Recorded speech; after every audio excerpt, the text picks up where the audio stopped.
I'll just say a few things. So I'm facilitating a few questions which are going to be part of Abe's talk that he will start in a second.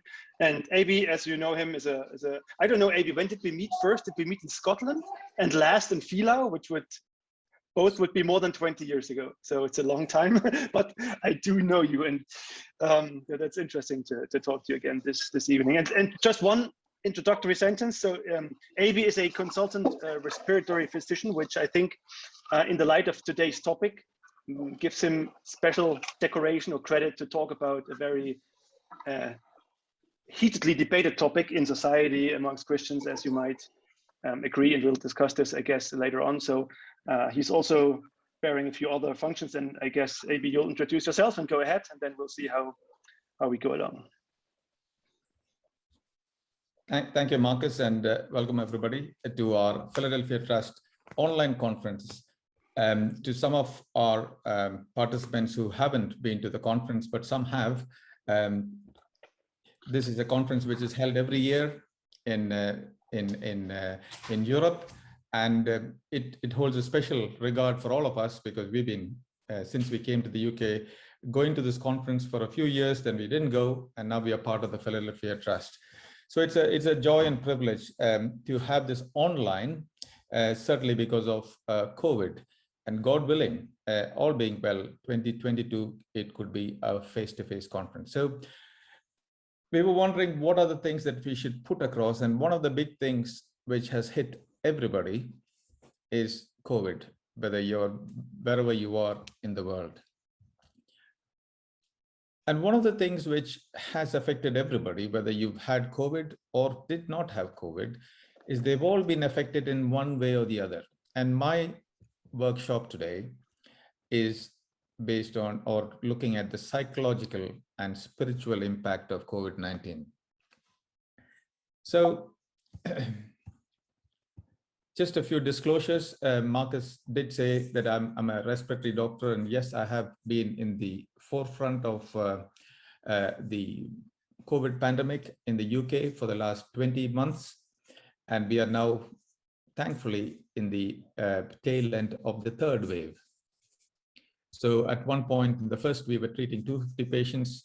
In the peak of the second, we were treating 420 in my hospital.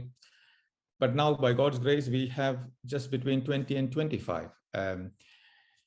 What is the crux of this talk is I have witnessed a lot of sadness and psychological issues, both in the hospital staff, in patients, and in our congregations, as in our members in the church. So this would be reasonable for us to look at it and see what we can do about it. The second disclosure, again, is even when I give these talks as in the academic side of things, as a Christian believer, I think all of us sitting here would state without a shadow of a doubt that God is in control of this pandemic. It's terrible. It has a lot of effects across the globe. But as Christians, we can all say God is in control. And the reason I'm doing this is, and I've been doing it for other groups as well, is as a medic, as a doctor, I'm called to follow the greatest physician of all, Jesus. And he came to serve, not to be served. And that is my hope and prayer for all of us. So wherever God has kept us, how can we be of benefit? How can we be of help in this pandemic? So those are the disclosures that I have. So what I plan to do in the next half an hour or less than that is briefly review the psychological on the one hand and the spiritual. When you say spiritual, how does it affect us as Christians worldwide? That's COVID. And as I go through the talk, it'd be good if you could use the chat function and send your your questions to Roger Brind, and Roger will sort of collate this and I can answer those questions. And it'd be useful if as we go along to the chat, if something comes up, just send a question across. I'm going to put 3 questions in my next slide, something for you to think about, because that's the whole idea of a workshop. Ideally, workshop should be face-to-face, where it's interactive, but we live in a digital world now and we are constrained by various things. So this is the best thing that we can do. I will put through 3 questions, and that's going to come up here. So the 3 questions I want you to think about as I go through this talk is, firstly, we all belong to churches. How can the church identify first and support vulnerable people, people who are affected psychologically? The second question is, as individuals, how can you as individuals, we all have our own circles of, secular and non-secular. There is Christian, non-Christian, work, home, everywhere. We have friends, family. How do we as individuals identify friends and family? And then what can you do once you identify? And the third question, I think it's very important for all of us as believers, is what is the Christian response to this pandemic? So I will put up some questions and thoughts once we discuss this in the end. So to start off with, I'll look at the psychological impact first and then go to the spiritual impact of COVID. One of the big things which people need to understand is it has affected everybody in one way or the other. We are seeing some effects of it now. We may see more effects of it in the future. But it has affected some groups of people more than others. And I think that's something that we should recognize.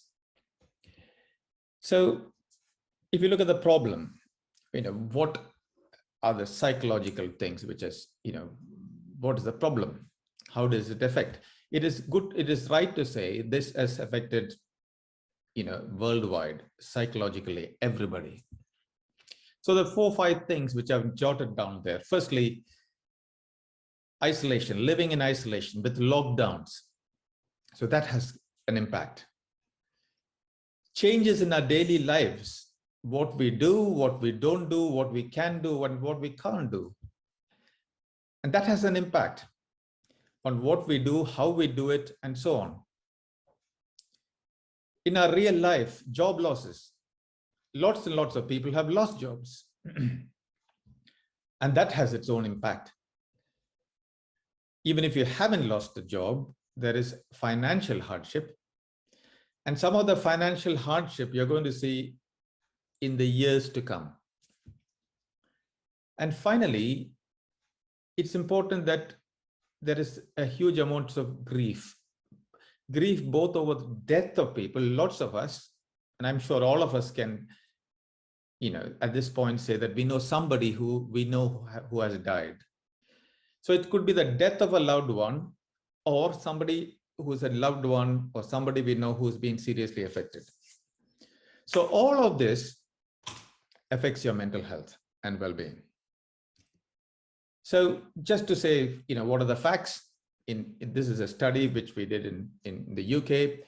22% of this is the medical profession, and I must mention the medical profession: doctors, nurses, administrators, even porters, anybody who's working in the healthcare system, they have been affected because they have seen firsthand what happens.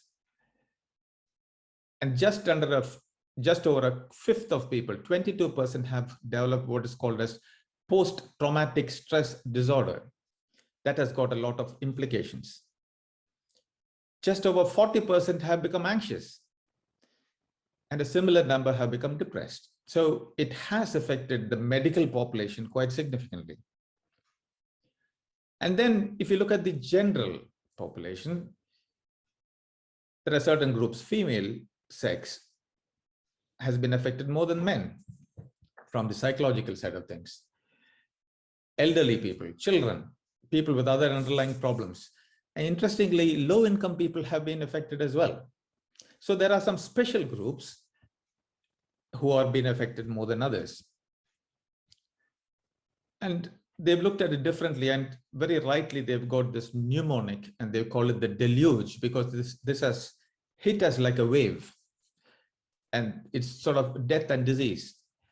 People have emotions all over the place, emotions ranging from I'm going to die if I get the disease, or my whole life is going to be shattered, or emotions when you grieve.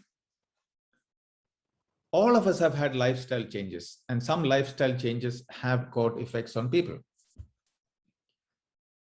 It's something called understanding of the self. So people have started looking at themselves and say, who am I and what am I doing here, and how is it going to affect me? So there have been a lot of questions being asked. People have been looking into themselves.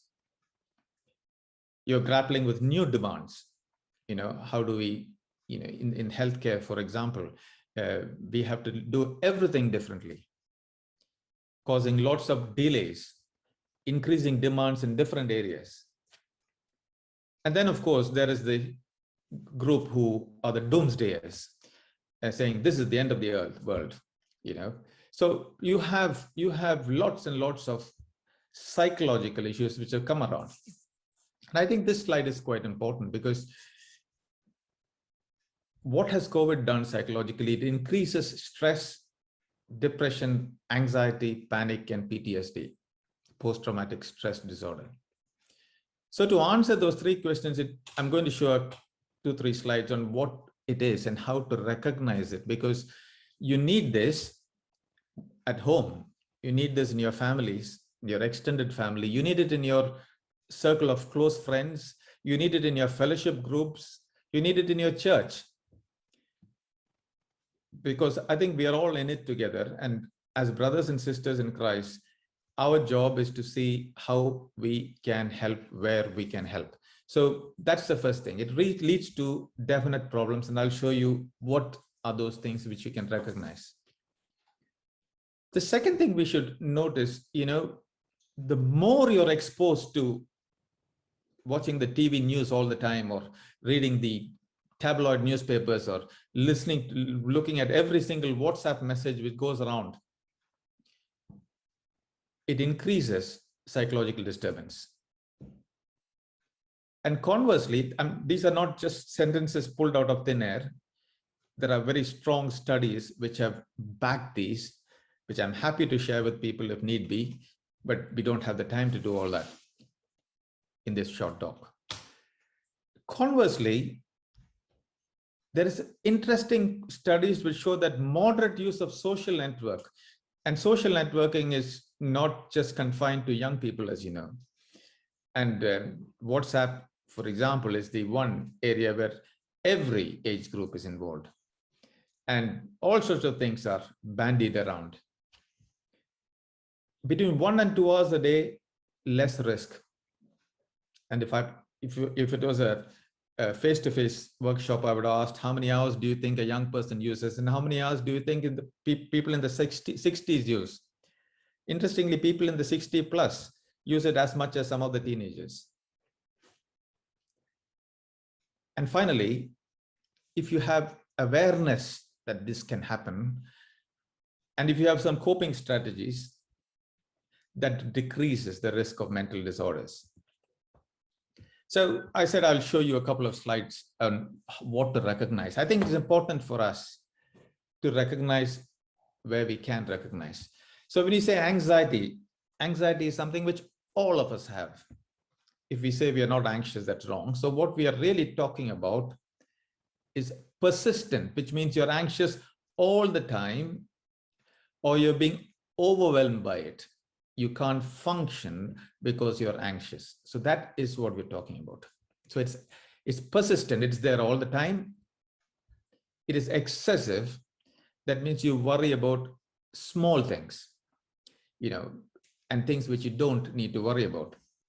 You can be restless, you can be irritable, and that results in you can't concentrating, you have sleep problems and so on. But basically, it's something which is persistent and it's excessive. The other thing is panic.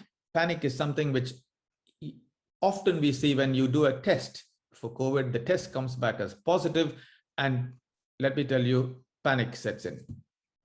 And some of us who have been doctors, we've had calls all through the night and the day from family, friends, and others with this significant panic. That is naturally, I mean, you have this fear, but what are we talking about when we say panic attack? It means that you start, becoming breathless, you start sweating, trembling, and choking, and it happens in waves. You start getting it for a period, get better, get for a period, and that can happen without warning. And people become very fearful. They go into a shell and they get significantly down because of that. So that's panic attacks. And thirdly, depression. Depression, we can all feel down at times. But this is, you're talking about it going down the extensive route, lack of interest in daily activities, not being able to sleep, and a feeling of worthlessness or excessive guilt. So when people get this, there are some Christians who have felt, oh, I have had this because of my sin. There is some excessive guilt, which unnecessarily comes into the picture. So those are the three things which I thought I'd put across, because it would be useful for people to be aware of this, so that when you see it, you can pick it up and help them. Just a word on children. I think it's important that we recognize that across the world, children have been being homeschooled in the sense that children are at home and doing online lessons. And children can get affected. Individually, they can have more stress and distress. They worry about school and the future. The family itself, especially young families, children and young people, and parents who have to go to work, for example, doctors, nurses, police, and other key workers. And also families in the disadvantaged communities. The BAME means the Black and the Asian minority ethnic groups in the UK and elsewhere. So disadvantaged communities, and some people have been affected more by violence. And obviously the fear of returning back to school. So children they get affected in a number of ways as well. So if we have children at home, I think it's important that we actually speak to them and understand them, and even explore whether they have any issues that they need to talk about. So there are lots more things I can say about psychological, but I will stop there, because we will not have time for other things. So that is the psychological effect, which is the, if you may put it, it's in the secular side of things. But what about the spiritual side of things? The impact on Christians.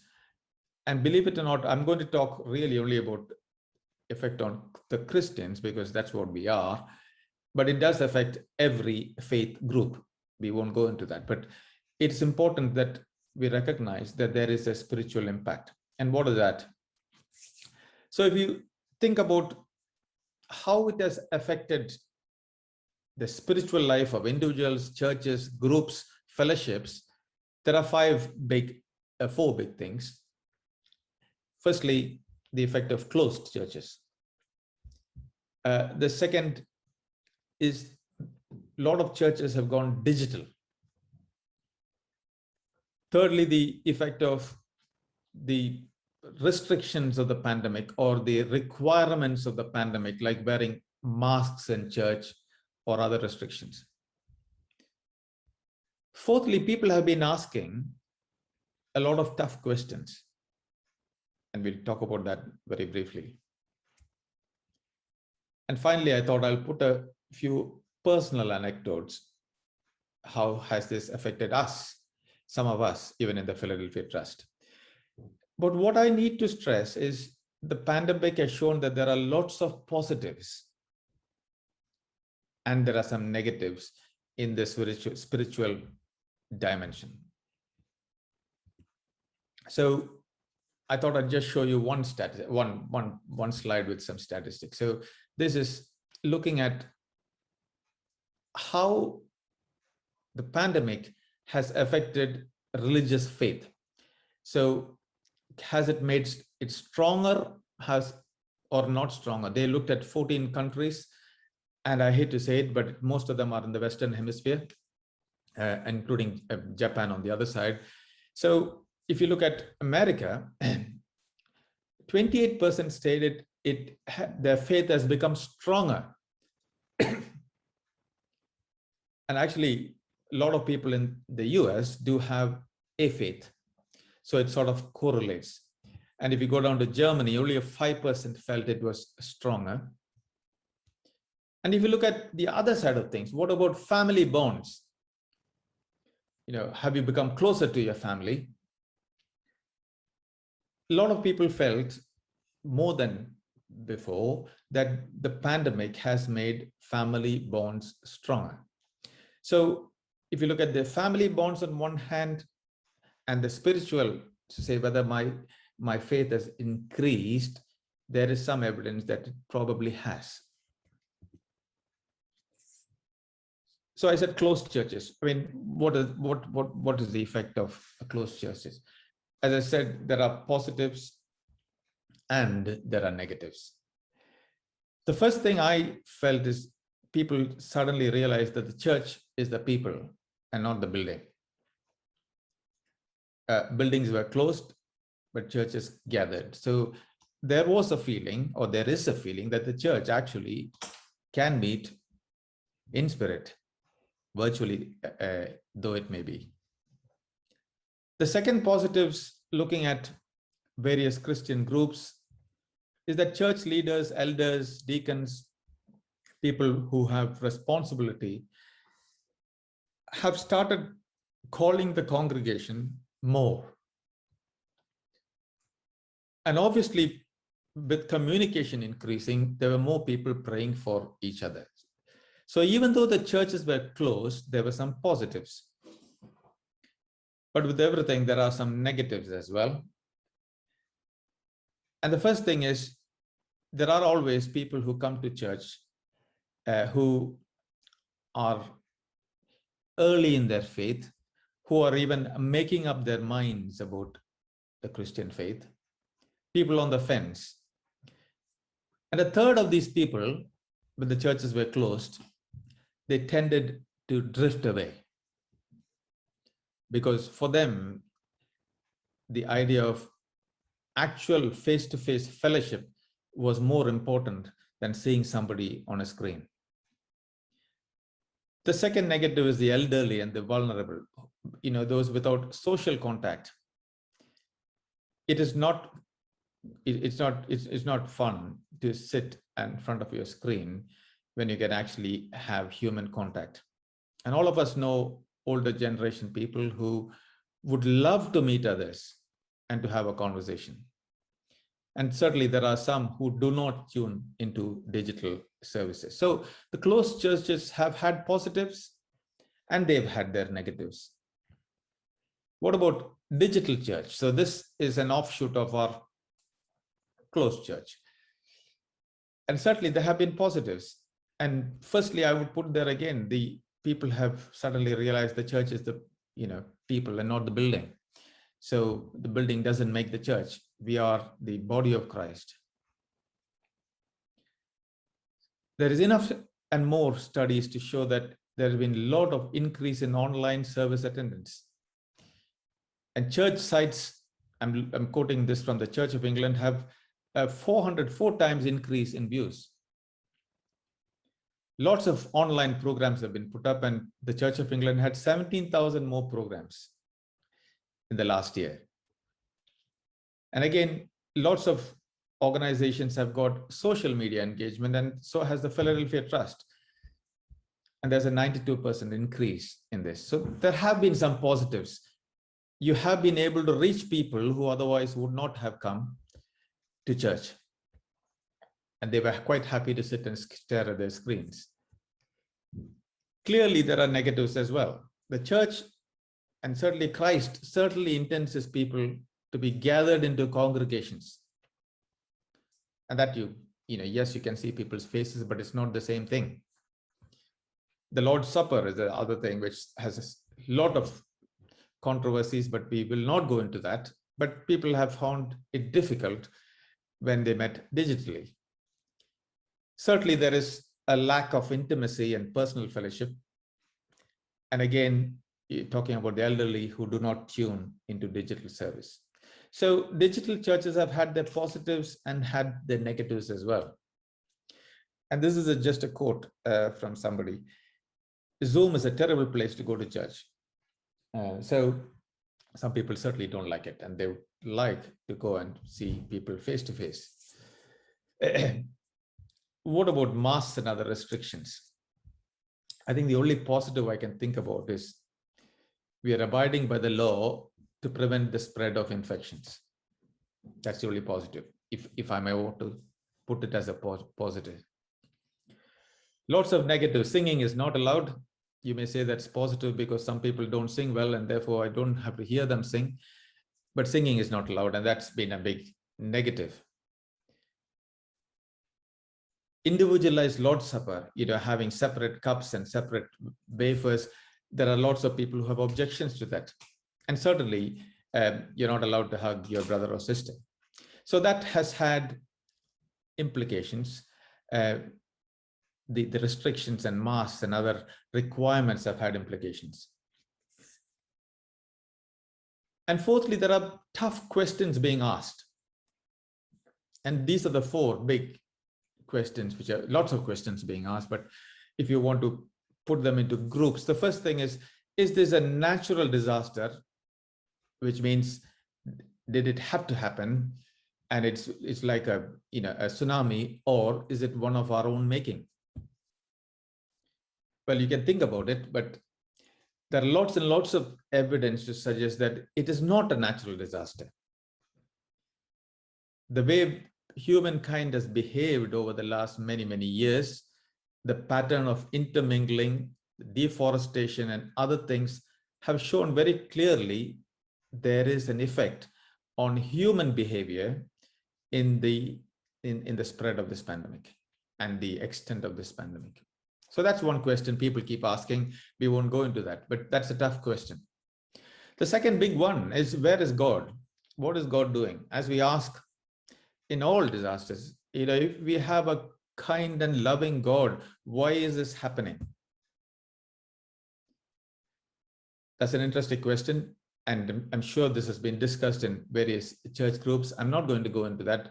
But as I put my slide right at the beginning, God is sovereign. So that's a very good starting point. Thirdly, is this sickness consequence of sin? And that's a very legitimate question, isn't it? Because some people who are very unwell and elderly do well, but some people who are young who die. So the question naturally is asked, is there something? But we know in Luke 13 what Jesus says. So we can very, very clearly and dogmatically from the scripture say this is not a consequence of a sin, but actually it is sickness. And all of us have been exposed to this fourth point. Is this a sign of the end times? And there are lots and lots of doomsday messages that we've heard. Make what of it in your own ways, but I would just go back to what Jesus himself said. Nobody knows at the end time. So we have had catastrophes before. We will have catastrophes again. We are living in a fallen world. Until we are in the final regained Eden, when we are back there in his presence, we are likely to get this. So these tough questions are being asked.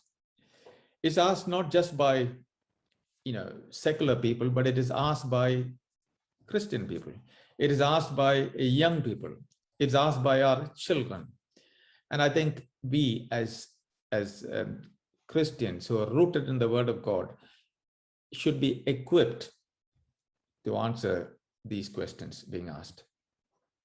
And what I put there is, what is the Christian response?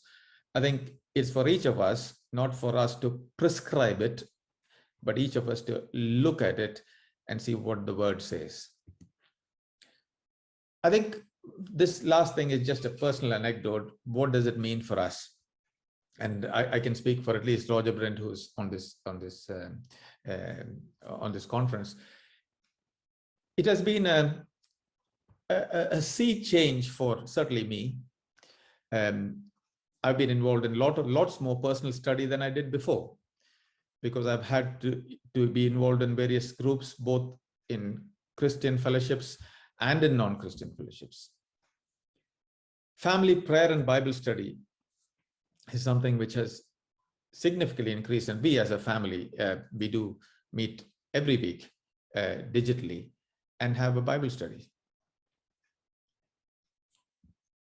There have been new church fellowships, groups which have just formed and decided to study the Bible, and we've been involved with some of them. And certainly, being in medicine, it has given me the opportunity to be a Christian witness in the middle of a medical catastrophe.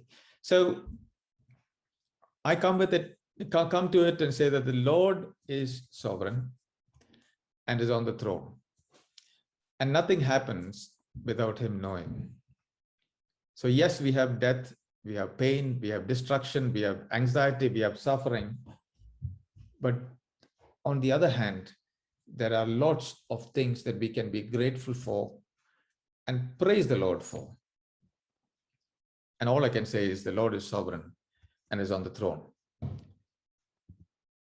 Before I go to what are the coping strategies, it'll be useful to stop there and the next 5 minutes see what questions you may have.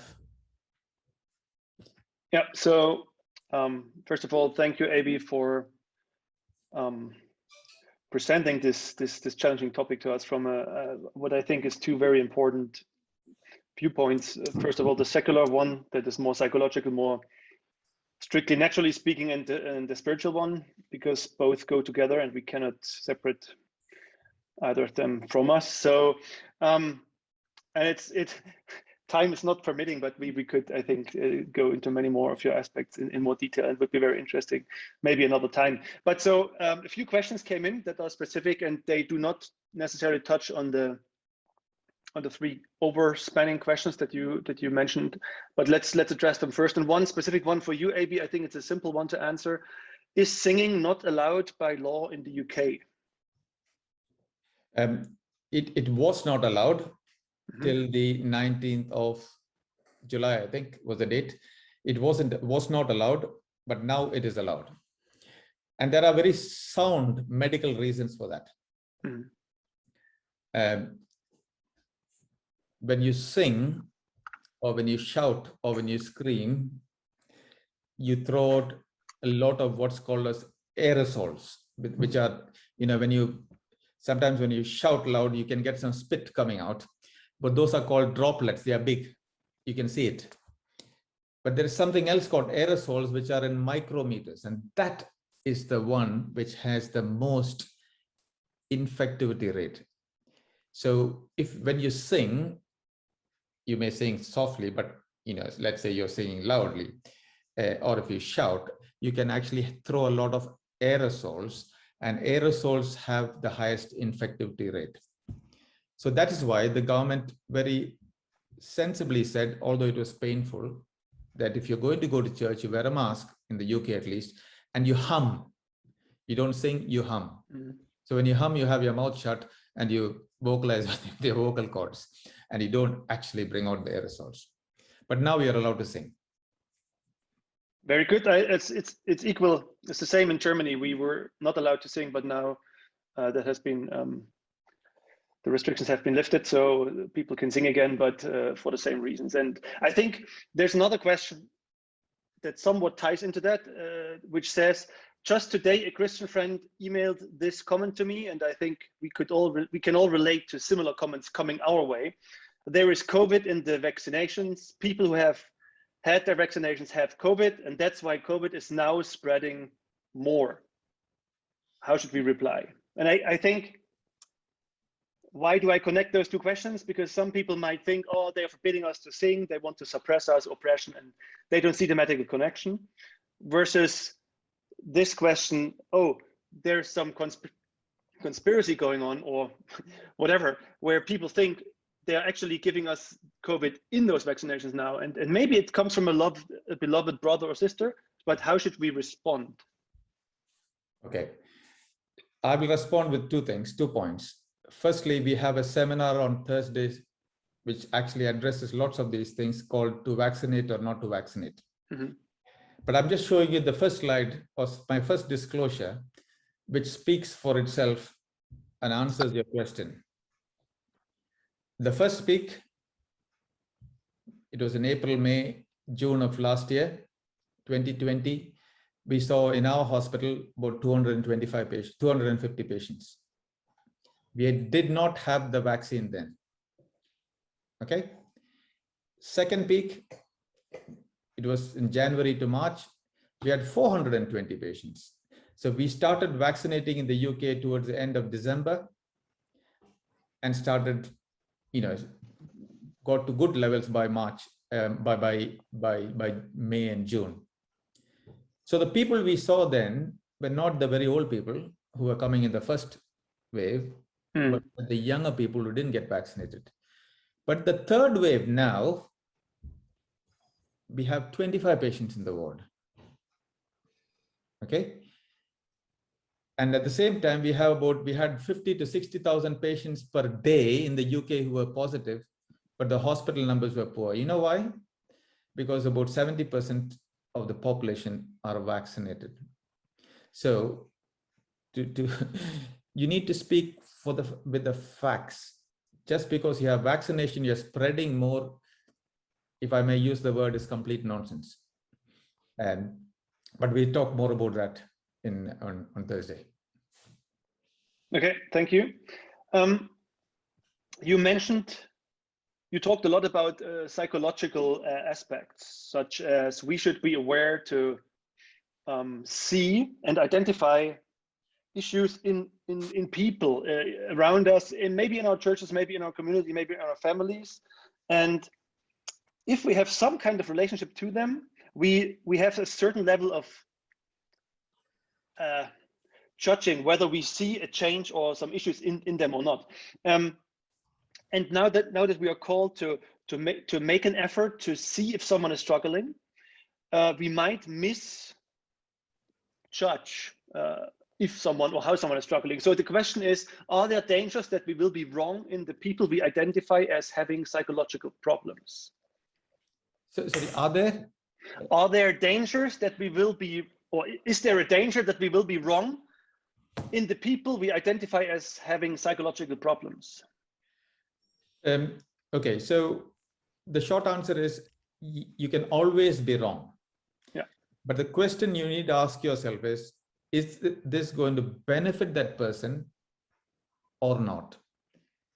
So if you look at it, more often than not, people are affected psychologically and spiritually, both in the churches and in families and outside world.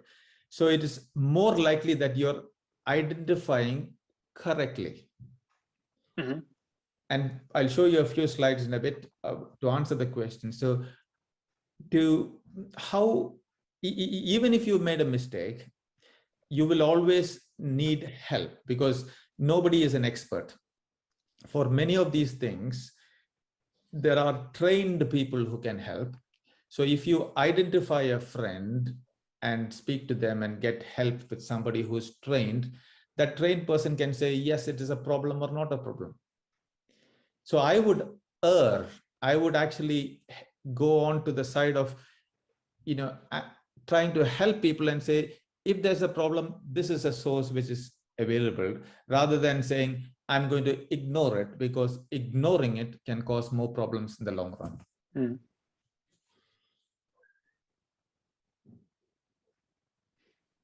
Yeah, thank you. That's valuable advice, Abe. And there's one more question that is more technical or more media focused, I think, and it might I'm not trying to stereotype here, but it might be more for the older generations, but also some other people.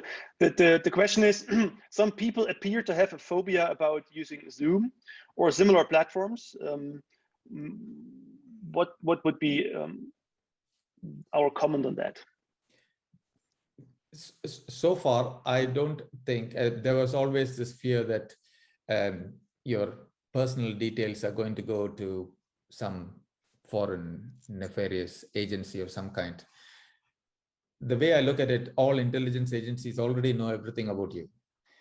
So nothing is hidden from them. So that's the one way of looking at it.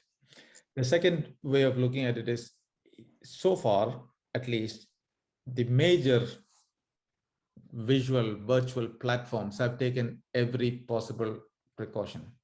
Zoom is what we're doing now, and we've been using it since the beginning of the pandemic. So, and we still continue to use it.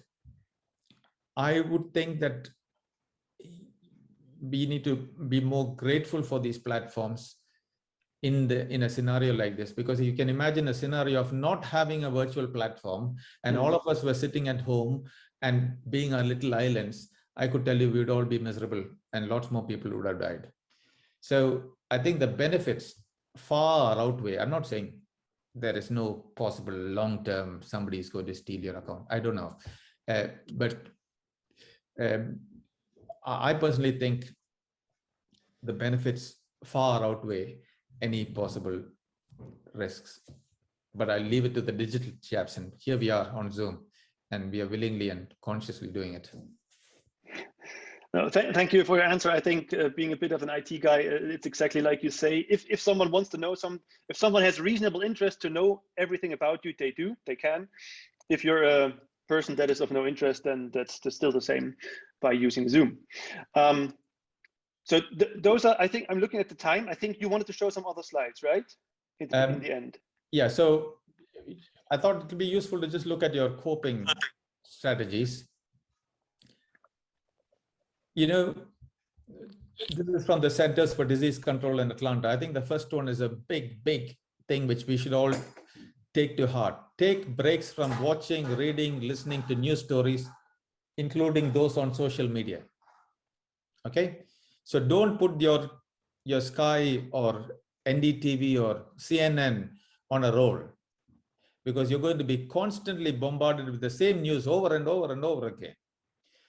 So what CDC has said is very sensible, limiting it to just a couple of times a day and try and disconnect. And as I told you about social media, less than 2 hours per day has been shown to be of benefit compared to more than 2 hours.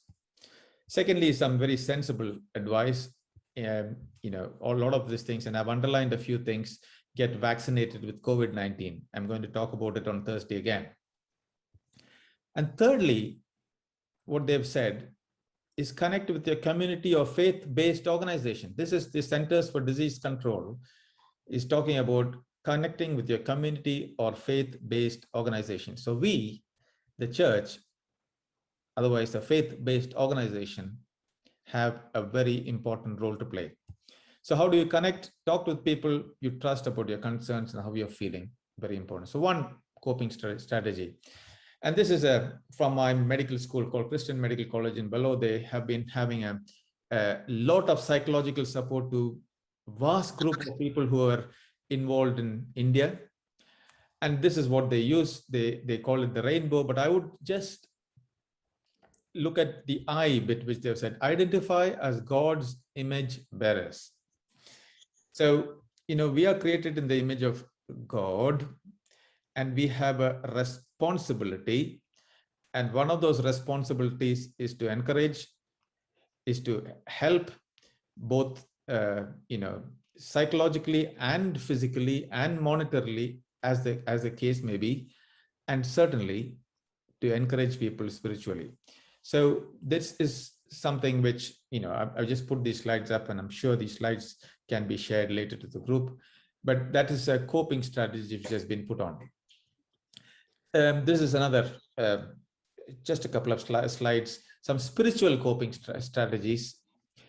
This is from the Centers for Theology and Psychology in Melbourne. A famous, a very well-known psychologist called Dr. Kurula, who's done this. As a Christian, you need to remind yourself who you are in Christ. So that's worthwhile doing. We can share these slides right here. Secondly, I think we need to be thankful to God for every day. And I keep thanking God every day because there are lots of things which have happened to lots of doctors and medics, but the Lord preserves you and the Lord knows. And He is ordained every day of your life, even before they were to be. In Psalm 139, we read that. Some spiritual coping suggestion is to relate. It's not good for people to be alone, which is again coming down to the psychology thing. Don't bottle your things within yourself. Share it. And the best way of doing it is sharing with believers, colleagues, family that you know. And finally, I think this is very important. You need to pray. This is a time when people have been on their knees for more reasons than one. Pray for friends, pray for family. And some of us who have family across the world, it is painful that you can't be there or go and see them, although we can see them digitally, but we can pray and the Lord will support. Did you have any feedback from all my questions at all, Marcus? If not, I'll just, because time is running out, if I'll just go on and just... I covered the questions that came in before. And I think time is not allowing to discuss the 3 questions that you put up in more detail right now, but they are very good, good structure to attack this, to go at this topic. So I've just put some points there just to within the next 30 seconds to show you. How can the church identify? The first thing is keep in contact. There are lots of local innovations. People have ways of, for example, people have met on doorsteps. People have met outside the churches in open air, in gardens and that sort of thing. So there are local innovations. Food and health security, how can you do practically? And very important during bereavement. I'm not sure if people have been involved with people dying or close to death, but it's a very important role that the church, the elders, the deacons, fellowship group leaders, women's workers can play to identify and support vulnerable psychologically. Individuals, I think it's very important. Going back to relating, communicate. And the second thing is to spot the subtle symptoms. The reason I put up those signs of anxiety, depression, panic is, at least if you have 1 or 2 things in your head, you can spot it early. You can counsel, you can give practical help, but I think the more important thing is direct them to appropriate help. You may not be qualified, but tell them that the help is available. I think that's very important. And what is the Christian response? And I will just quote straight from John Lennox's book, Where is God in a Coronavirus World? The first thing is, we talk about this, the vaccine a bit more, heed sound advice. Don't listen to, WhatsApp University. Heed sound advice. Ask yourself, the person or persons doing this, what is their credibility? Maintain perspective. Do not fear. We as Christians have a hope. I think this is where we need to love your neighbor. And remember, this life on earth is just a pilgrimage. Compared to eternity, we're talking about a fraction. Just think of eternity. So just put those 4 points across. And this is a prayer I put across. This is from the founder of the medical school where I went to. I think it's useful just to read it. Father, whose life is within me, whose love is ever about me, grant that thy life be maintained in my life today and every day. That's a useful prayer to pray. And with gladness of heart, without haste or confusion of thought, which often happens in this time of pandemic, I may go about my daily tasks, conscious of ability to meet every rightful demand, seeing the larger meaning of little things, and finding beauty and love everywhere and in the sense of thy presence. May I walk through the hours breathing the atmosphere of love rather than anxious striving. I think that's very important. Atmosphere of love rather than anxiety and striving. That's a prayer from, I thought I just put across. I will stop there.